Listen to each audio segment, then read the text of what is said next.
네, 안녕하세요. 법무법인 대한중앙 한병철 변호사입니다. 오늘은 최근 뉴스에서 많이 다뤄진 사안을 가져왔습니다. 지난 4월 21일 오전 서울 종강역 인근 버스 전용 차로에서 전국 장애인 차별철폐연대 활동가들이 집회를 진행했습니다. 버스 앞을 막고 도로 위에 현수막을 전개했으며 활동가 한 분이 정차 중인 버스 지붕에 올라가서 현수막을 게시했습니다. 이 과정에서 종강역 일대 교통이 약 30분간 혼잡해졌고 현장 충돌 과정에서 경찰관 한 분이 부상을 입어 병원에 이송된 것으로 보도가 됐습니다. 오늘 영상에서 제가 말씀드린 내용은 단 하나입니다. 이 행위들이 법적으로 어떤 쟁점을 갖는지, 어떤 죄명이 검토될 수 있는지를 형사법 관점에서 설명드리는 겁니다. 한 가지 먼저 말씀드릴 것이 있습니다. 저는 이 사건의 당사자를 대리하고 있지 않으며 보도된 내용을 기초로 일반적인 법리를 설명해 드리는 것입니다. 실제 수사나 재판에서의 결론은 구체적인 사실관계와 증거에 따라서 달라질 수가 있습니다. 이 영상은 특정인의 유무죄를 단정하는 것이 아닙니다. 그 점 먼저 분명히 말씀드립니다.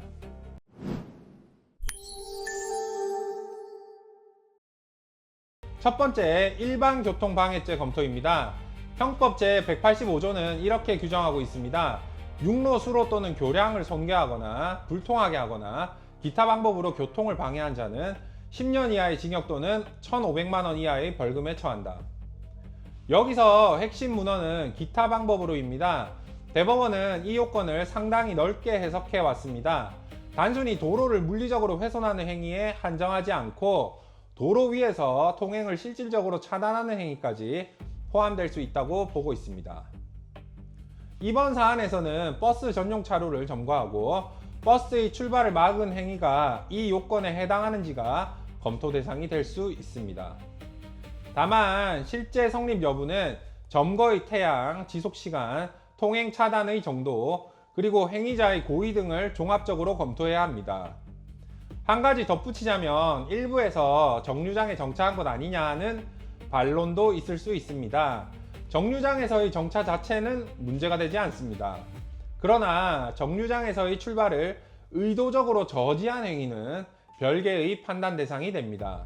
법원은 이 차이를 구분해서 봅니다. 두 번째는 업무방해죄의 검토입니다. 형법 제314조는 위력으로서 사람의 업무를 방해한 자를 처벌하고 있습니다.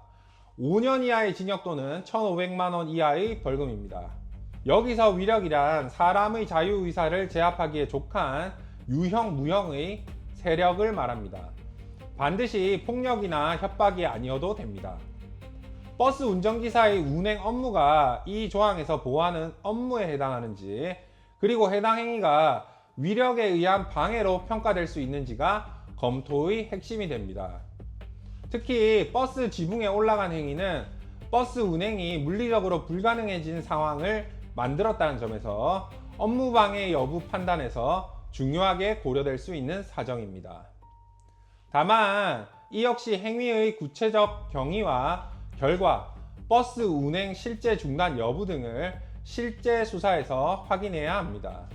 세 번째, 공무집행방해죄 및 공무집행방해치상죄 검토입니다. 이 부분이 이번 사안에서 가장 신중하게 봐야 할 지점입니다. 형법 제136조는 직무를 집행하는 공무원에 대하여 폭행 또는 협박한 자를 처벌하고 있습니다. 5년 이하의 징역 또는 1,000만 원 이하의 벌금입니다.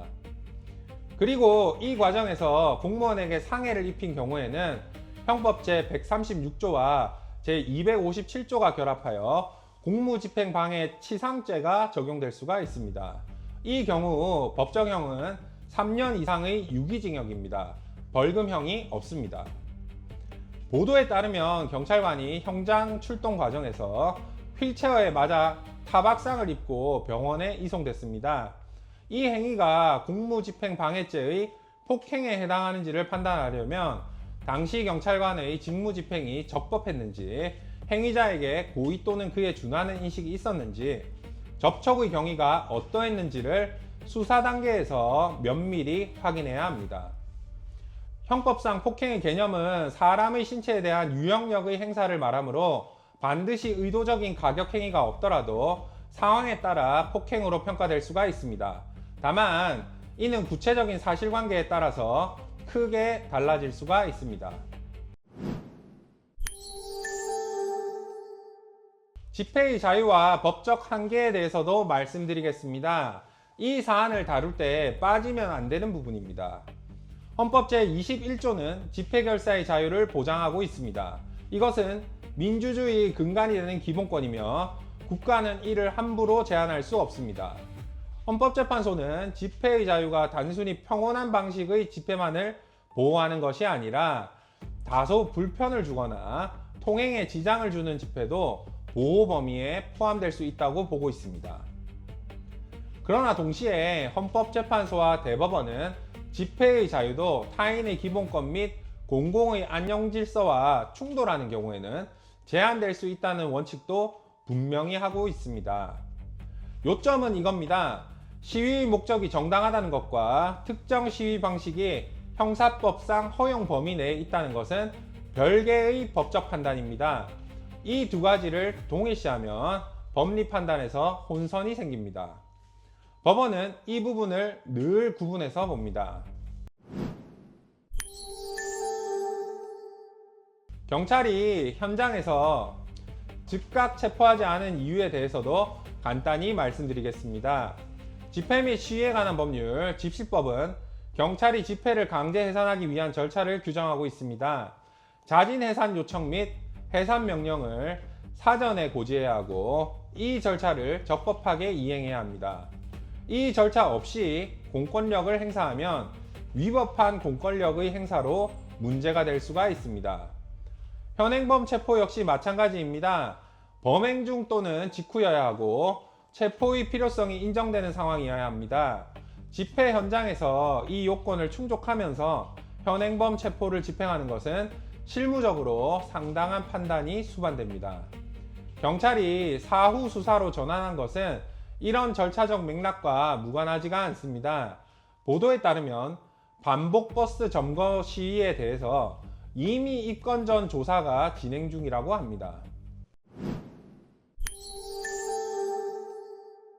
마지막으로 정리해드리겠습니다. 이번 사안에서 법적으로 검토될 수 있는 죄명은 일반 교통방해죄, 업무방해죄, 그리고 경찰관 부상 경위에 따라 공무집행방해죄 또는 공무집행방해치상죄입니다.